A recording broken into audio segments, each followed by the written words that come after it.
So unbeknownst to this poor couple made a spectral sex tape without even realizing it. Pretty much, yeah.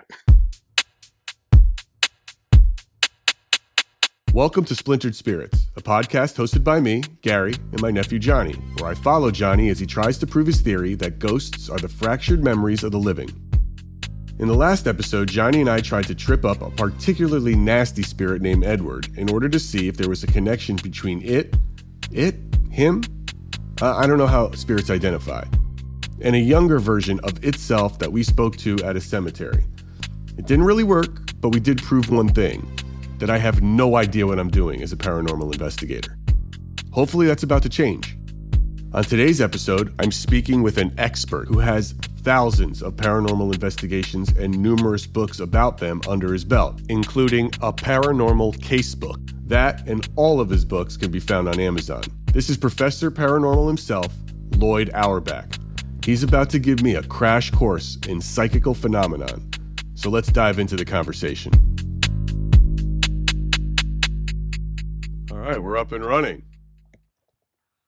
Hey everybody, this is Gary and I'm here with Loyd Auerbach. Loyd, I want to thank you for joining me here for Splintered Spirits. Where are we finding you? Where are you? I am about 35 miles east of San Francisco in Martinez, California. Well, the reason that Loyd is here with me today is, as we mentioned in the last episode, is I need to understand what it means to be, or as best as anybody can teach me, what it means to be a paranormal psychologist or a paranormal investigator, actually.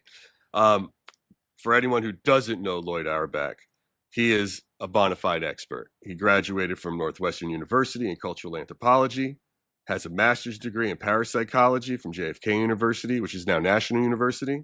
Stop me if I get any of this wrong, please. Okay. You started conducting investigations into paranormal activity as part of the American Society for Psychical Research in the early 80s, right? Actually, even before that, when I was a student at JFK University. Got it. So we're talking well Late over 70s. 40 years of paranormal investigations. Yeah. I hate to think how old I am now, but yeah. And then you eventually opened your own office of paranormal investigations in the late 80s, 89. And look, you're an expert. You know what this is. So I think I told you what my nephew Johnny does. And I don't know, have you had a chance to look at what he does on TikTok? Have you seen him? I have not. No. Okay, I'm gonna show you some stuff. Okay. So what he does, but I'll tee it up for you. My nephew for the past 3 years has been talking to the dead. He talks to spirits. He started using one of those spirit box devices, and now it's an app that you can use on your phone, where the apps tap into the magnometer on the smartphone devices and transfers those frequencies into sound. That's sort of how these things operate. And he has what come across as real genuine conversations with these voices, with spirits. I've sat in on a few just over Zoom like this, or over a video conference like this, and it's fascinating to me. And it's fascinating to his audience because he has now upwards of 900,000 followers. Mm-hmm. He has a very fun perspective and honest conversation with them. It's not a creepy sort of like, ooh, we're in a haunted place or in a scary place. He's just very forthcoming with it. And I've been reading a lot of your books, especially Ghost Hunting, How to Investigate the Paranormal. And because when I'm interviewing him or I'm talking to him, I don't know what I should be asking. I don't know the right things to say. So let me show you quickly, just to give you a sense of what we're talking about. Here's a 1-minute video of his. I think this one had maybe about 500,000 viewers. Okay.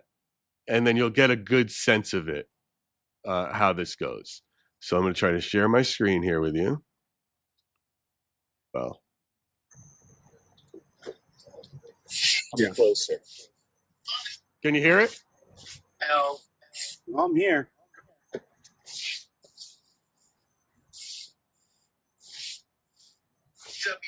No one visits me. Oh, I'm sorry, John. I'll come Can you hear visit more often. Think you'll be okay with that?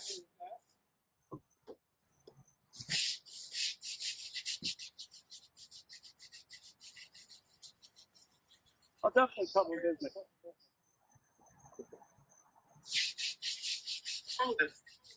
Go away. Why'd you sir go away? My name is John, too. Oh, so is mine. How about that, John? John, is there another spirit bothering you here? Did you seem to be pretty friendly with me, but you told something to go away? My name is John, too. Wait. Did you hear that? Yeah. Okay. Yeah. So that is the gist of what is happening in his sort of paranormal sphere. So with that and what he's been doing, my nephew believes that in all the recordings he's gotten where he's talking to spirits, he's gone some spirits that he's met in his basement, which used to be a hotel in the 20s and a hospital in the 20s during the Spanish flu. He has then gone to their graves, and he believes he has talked to a different version of that same spirit based on questions he's asked and answered and gotten from these two different places. And his theory is that spirits are sort of the scattered memories of the living, their energy, whatever, as you talk a lot about the mind, we don't know what that is. But that energy that's released after someone dies, and it is sort of displaced in these places. So they're not really connected like through, in some heaven or dimension, but they were the memories of the living that he's talking to. That's sort of what he believes spirits are. He's also an atheist.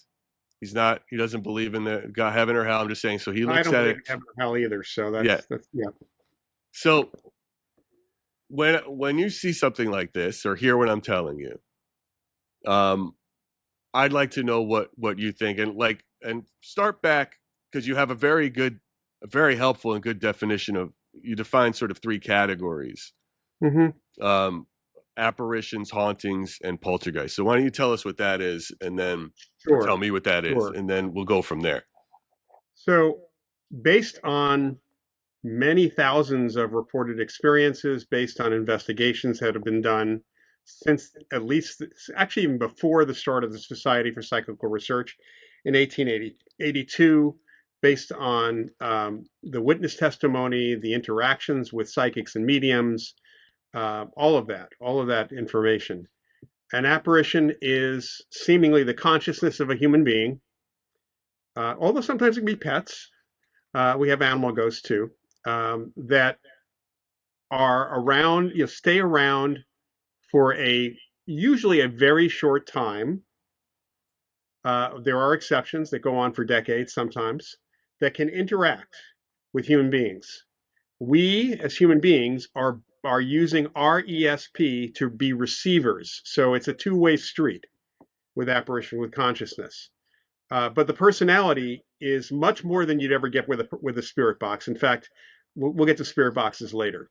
And the consciousness seems extraordinarily interactive in some circumstances, in others, they don't care, it seems. An apparition usually is connected to the location or locations that they felt most tied to or connected to when they were alive. Has nothing to do about where they died. And in fact, it is a false assumption to assume that they're going to be in a cemetery for many, many reasons. And there are lots of reasons why when we hear from apparitions, when people hear from apparitions, why they're sticking around before they move on. The vast majority of people do move on, it seems. Otherwise, we'd have a lot more apparitional experiences. But it is consciousness. With hauntings, technically a haunt is a place. And The example I love to use is the TV show Cheers, because Norm and Cliff were haunting Cheers.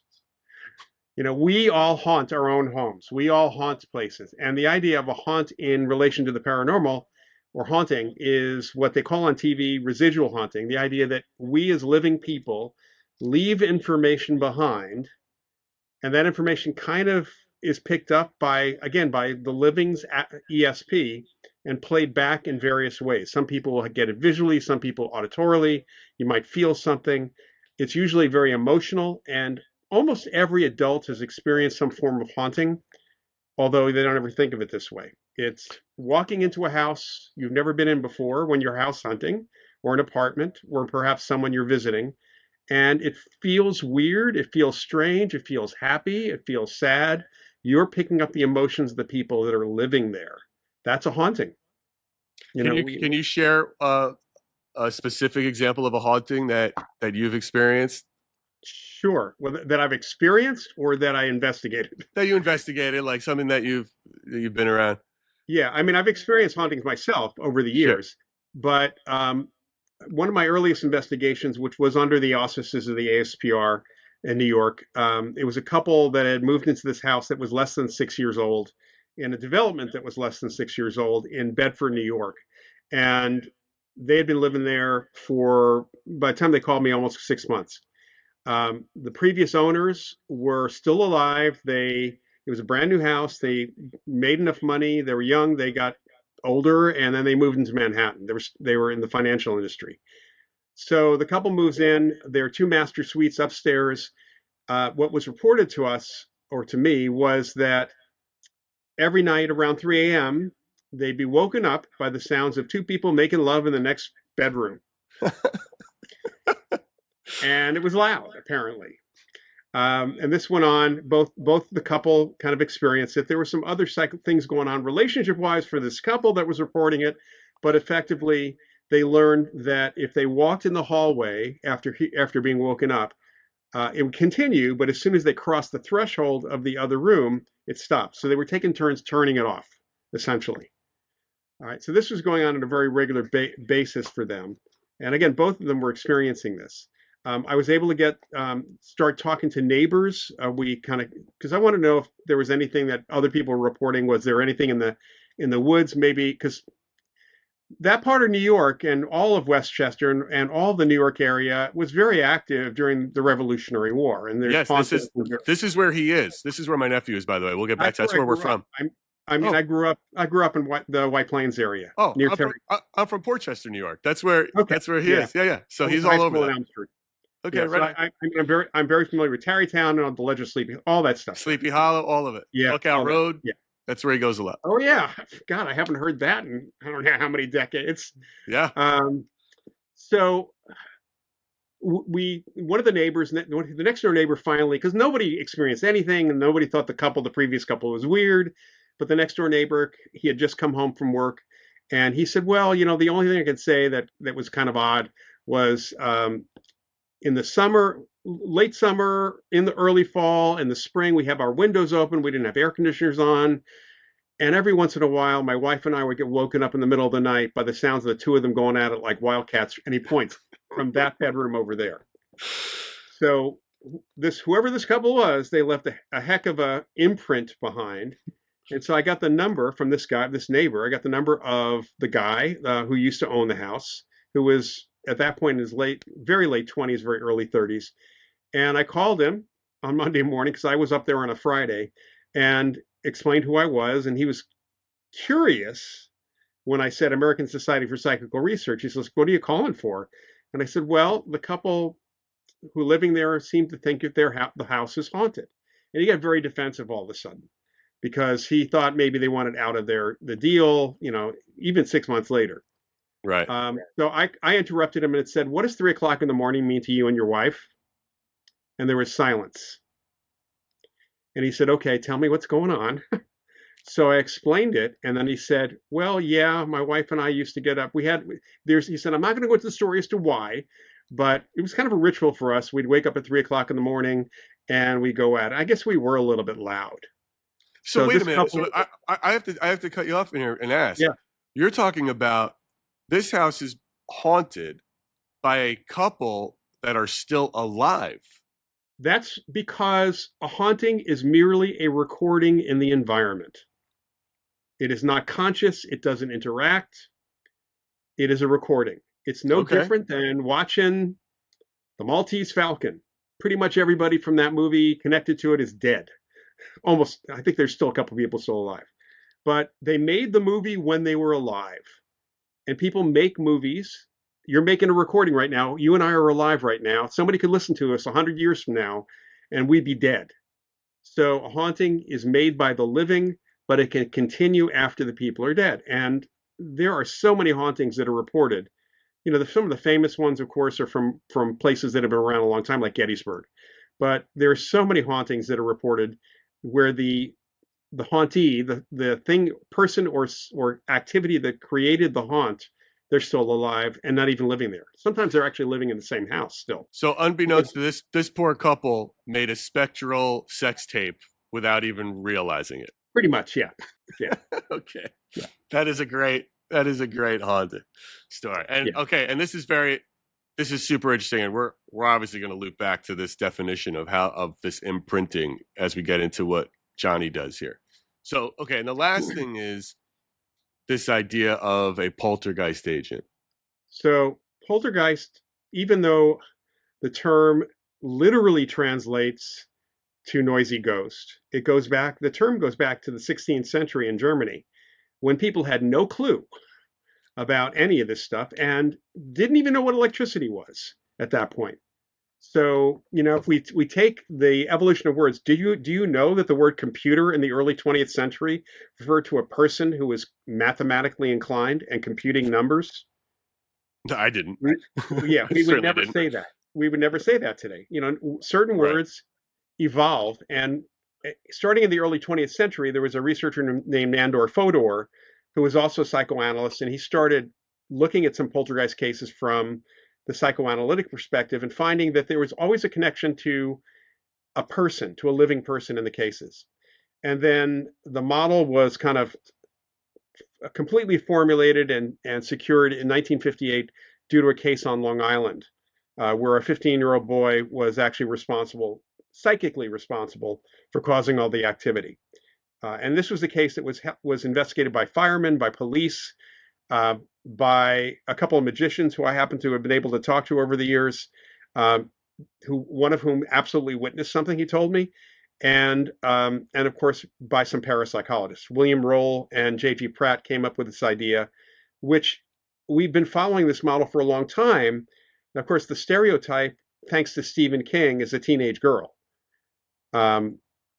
It is a stereotype. 60% approximately of the cases are adolescents, so maybe 10 or 11 to early 20s, and there's only a slight edge with females over male, and it really is population statistics.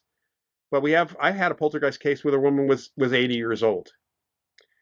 So you can how did she manifest? So the physical activity, and this is the thing about poltergeist activity, it's only physical. So it's things moving, things breaking. It can be things floating. It can be appliances turning on and off by themselves, including when they're not even plugged in, which is always interesting. And there's no indication that there is any spirit activity at all. It's all physical. So nobody's having a ghostly experience. You can bring in all the psychics and mediums you want, and they're not going to pick up a spirit. So those are things that we look at. So how we handle these cases, with apparitions, it's communication. With hauntings, we have ways we can deal with the experience that people are having and even the activity. And with poltergeist phenomena, we have to work with the agent. We have to. Got it. That's right. It seems they seem very separate, and it's very clear what those three sort of groupings are. And when I look at Johnny, I see potentially a little of all of it mixed together, possibly. Which is why I'm so interested in how I should decipher these, or can I group these, or how would you go about trying to group it? Well, first of all, people have psychokinetic experiences without having a poltergeist outbreak. Many people actually have experiences due to stress with their technology. That seems to be a lot of the focus of psychokinetic activity. It's pretty rare for things to move around, but that can happen too. So that's living people. And there are some apparition cases where the apparition learns over time to move objects, to do things as well. That's also pretty rare, but the poltergeist phenomenon is pretty rare, and so are the others. In haunting cases, it is rare for physical activity to happen, but when you introduce a living person as a witness, the living person actually can cause things to happen, can pick things up and cause things to happen unconsciously. Again, that's rare, but it can happen. The problem with technology in general is that we know living people unconsciously can affect technology. We have laboratory evidence for that, especially systems that include random generators of some kind. And it's really important to know that so many of the spirit box stuff that's out there is subject to interpretation. I mean, you can get clear EVP, electronic voice phenomena, or something from time to time. Certain people have an aptitude for seemingly getting better conversations. And the one question, because we don't have the facility, I should say the money, to actually research this in a laboratory, but based on the fact that we know that living people can affect devices, and a lot of that's based on intention or unconscious desires, but not conscious stuff. So it comes unconsciously. It's very likely that certain people who get a lot of EVP or get what's happening with your nephew, that they themselves are either unconsciously creating the words, the feedback that they're getting, or they're mediums and they're facilitating that kind of activity from a spirit that they have attracted, not necessarily one that's present there. He has, so let me tell you specific. So, all right, that makes sense to me. He could potentially be some sort of technological poltergeist agent, right? Where he's sort of generating it through. My term for that is techno medium. Techno medium. Well, but when we say medium, just because there's so many terms, I don't want to confuse them. When I hear medium, that means like he might be a legit conduit for a potential apparition or spirit. And when I hear poltergeist agent, that feels truly, when I hear that, I think he is the sole generator of what is being manifested. Yeah. So, yeah. Okay. So that's, you know what I mean? Just to separate it and keep it. So it's like, I love that term, techno medium. Maybe that's what he is, but he could also be some sort of techno poltergeist agent. He would be right? More of a PK guy is what he is. Okay. So, so some of the things that we've so over the years, he has found this one ghost or spirit, and it goes by Edward. And he learned about Edward solely through the conversations from Edward and from other spirits in his basement of this apartment building he lives in. And then he started investigating him in town, in record books, and then found his grave and talked to him again. And Edward, when talking to him, constantly makes fun of him. And Edward said he's nasty, he's a murderer, he was like this horrible person, all these things. And he, even when I was on with him, he called my nephew poor, called him like just stupid, like just it was hilarious. Like, and he was like, I told you, man. He's like, this guy's so mean, and he's just always making fun of me. And we got it. He can push his buttons, if you will. Like he could do anything to get him to say stuff. And it was very distinct from other voices that were manifested in that room. And then it was very direct, calling him by name, and so when you say very distinct, I mean, what I heard was something that was more mechanical, artificial voice. I mean, in terms of what was said, and distinct in terms of not just like, not random words, full sentences. Okay. And like this room's a mess.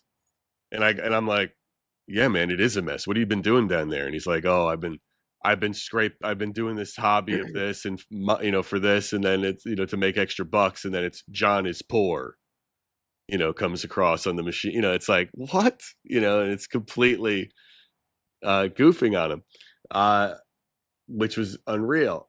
And so, but that personality type this one spirit voice is locked, according to my nephew, to this spot.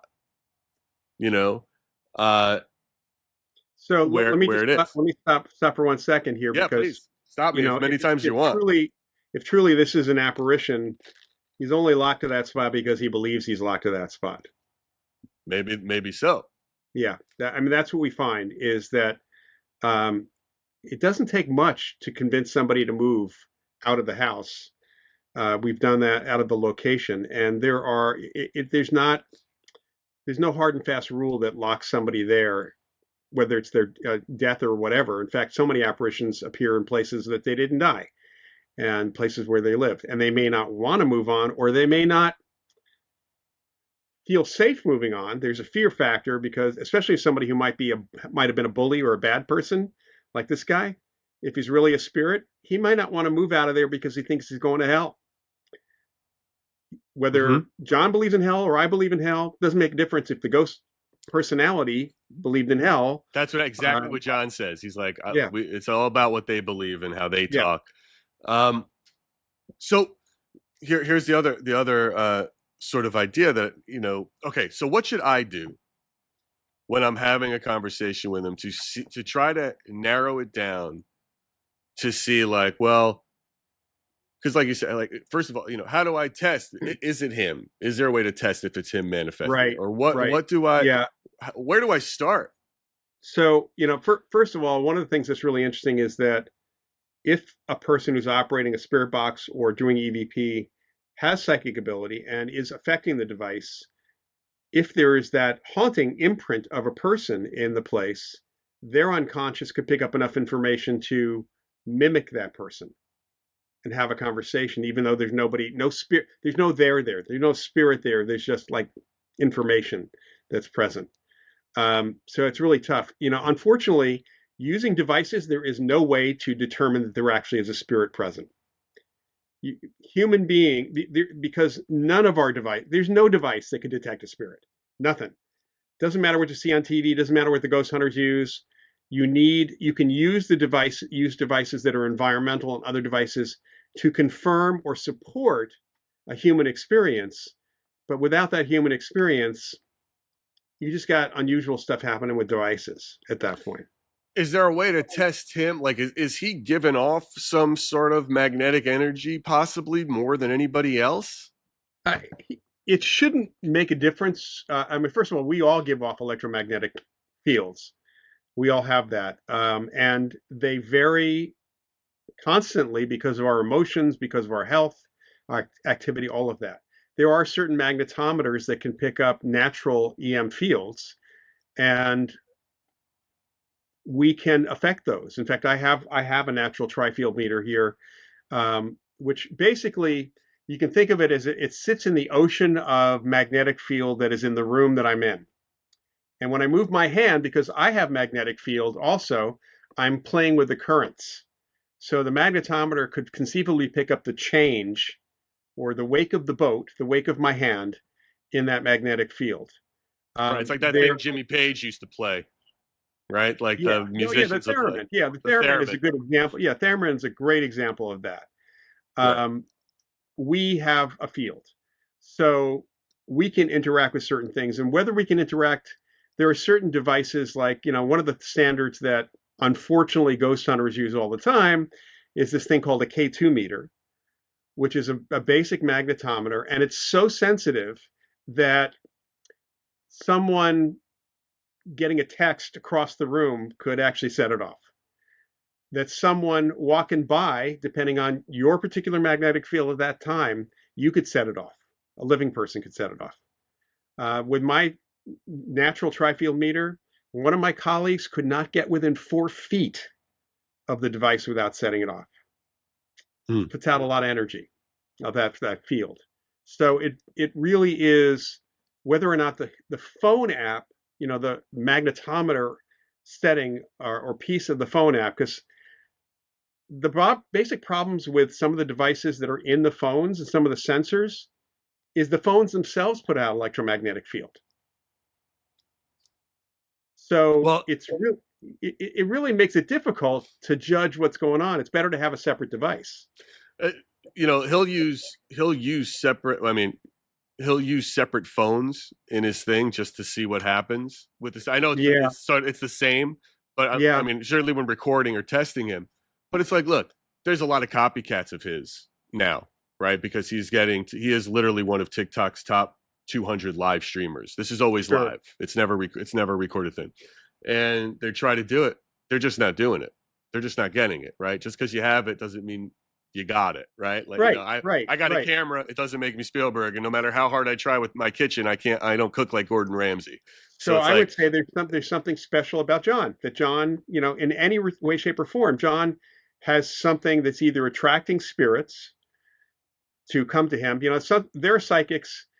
I used to work with a couple of mediums regularly. Both of them passed away, unfortunately. But one of them, when we were doing investigation, she would stand outside the house or wherever we were going in and just like mentally put out this idea. And she explained to me what was going on. She says, I'm putting out the word that none of the spirits in the neighborhood should come into the house while we're doing the investigation. She'll talk to them later because that would confuse what's actually going on in the house. She wouldn't necessarily know who's connected to the house and who's not.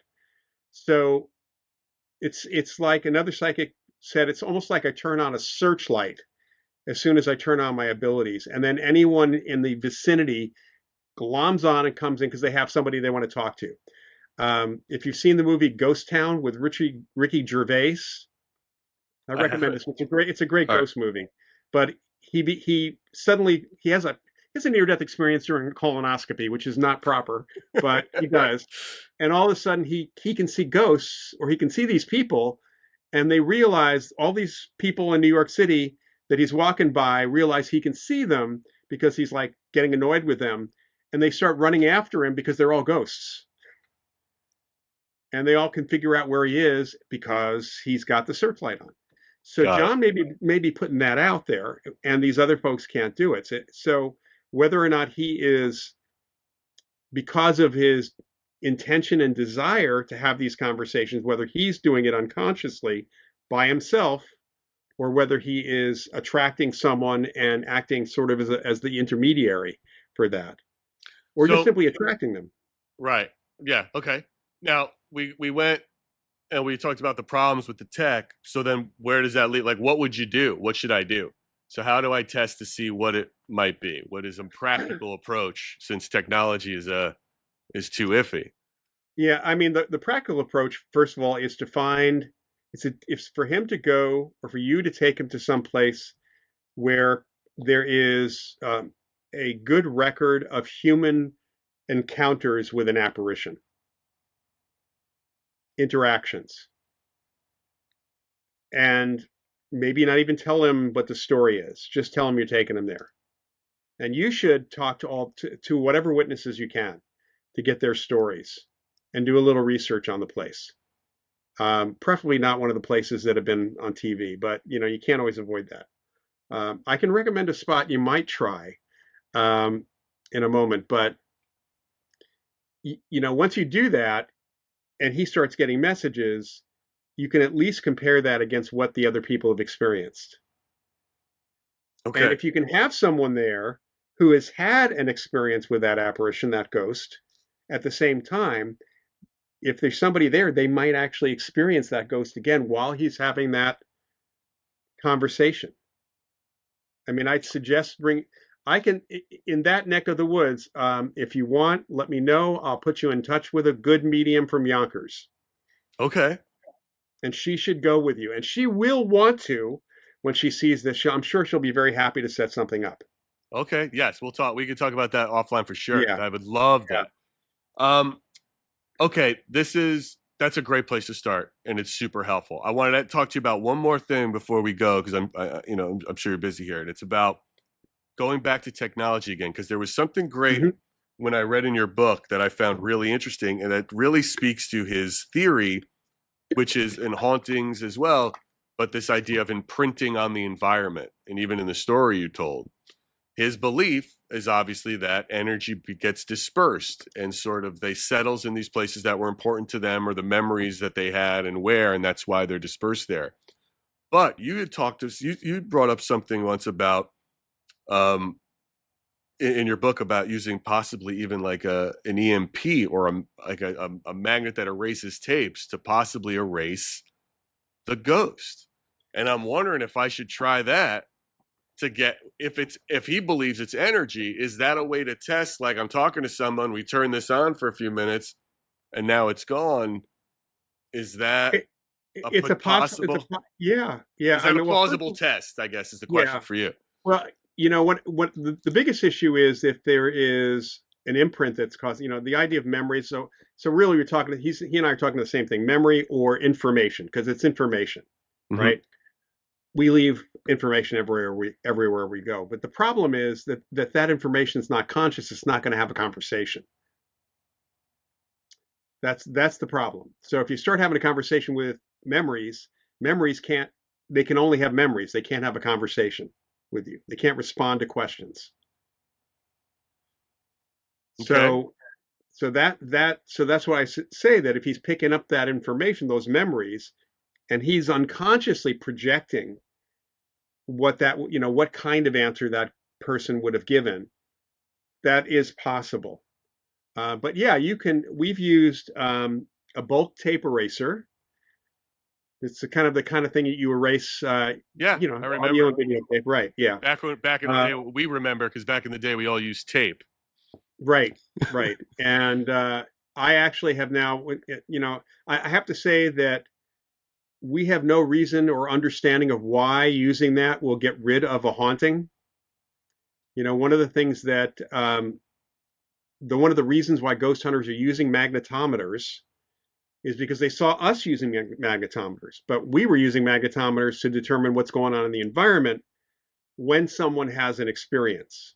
And many of us have found correlations between the spot that someone's experiencing something. So if I had had a magnetometer at that case I talked to you about with the couple who left that sex tape behind, Right. I would not have been surprised if I walked into that bedroom and I had a higher than background reading only in that bedroom. Once Right. I eliminated all the electrical, wiring and everything else, because you have to do that too. So in cases like that, we will use the bulk tape eraser, or I started using little small, maybe not even so small. I've got one right here. These like coin magnets, or they're called neodymium magnets or bullet magnets sometimes. I actually use slightly smaller ones than that. And I'll leave them behind. They're so cheap for me to buy, so I'm happy to leave them behind as long as they don't have a little kid or a dog that Sure. might. Right. Yeah. Right. In which case we have to put them really high, but we'll put them on the baseboards where the nails are, and that seems to change the reading, and it shouldn't. The bulk tape eraser, honestly, should not change the reading, but it does. So that's a mystery within a mystery, you might say. Sure. No, we have. But if it works, it works, and you might try that. What's really, here's what I'm finding, as I mentioned before, like going back to what you said, like the tech medium, or a PK, or he's a tech poltergeist agent. He's sort of creating a spirit AI. If he's that, because it's like, where it's like, write this in the voice of this, and he's picking up this memory, and he might be the guy converting it into this projection of what it would say, right? Which is basically what AI is doing. So I need to get you. I'll get you a link to the website for this, which has some of the write-ups of this experiment that was done back in Canada in the 1970s. It was the Philip experiment. There's actually video on YouTube. It's Philip with one L. The Philip experiment. The Philip group is another one you can do. Conjuring Up Philip is the name of the book, which is out of print, but you can find copies of it. So this group of researchers got together and they made up a ghost. They made up a name. They made up a history for the guy. The only thing that was even historically accurate was they placed him as having lived in this existing castle in England at some, back in the 16th century or 17th century. So that was the only thing that was true. So they started doing seances to try to contact Philip. and they wanted to get like table levitation. They want to get wrappings in response. This is the pre-technology thing. If they had spirit boxes, they would have used those. Right. And they started getting wraps on the table, and occasionally the table would, levitate. Other physical things were happening. There was no Philip. This was the group consciousness. This was them causing this to happen. One of the videos, and I think it's still up, what they did at a TV station where they took a card table, they flipped it table side or surface side down on the floor, so the legs are sticking up. They were still getting wraps. And I don't know how in the world you could possibly do that, because you can't get under the table. You'd see them, you could fully see them. Nobody is knocking the table for that. So that's all right. That's all PK related. So it's this, what he's doing may be an extension of what the Philip group did. So I can get to that. Yeah, the I would journal. love to take a look at that. Yeah. Certainly love to take it. But it's also this. It's like, I haven't really heard anything that sort of can totally disprove what he's thinking it could be. It's just maybe how he's deciphering it or picking it up. And there's really no way to ultimately prove, it seems, unfortunately. No. Well, that's why you want human witnesses. So if a medium or somebody else sees a spirit there at the same time this is happening, I guess you could say we push the needle more towards him. Right. That's that's just bananas to me, by the way. It's like, can my nephew be a medium? For God.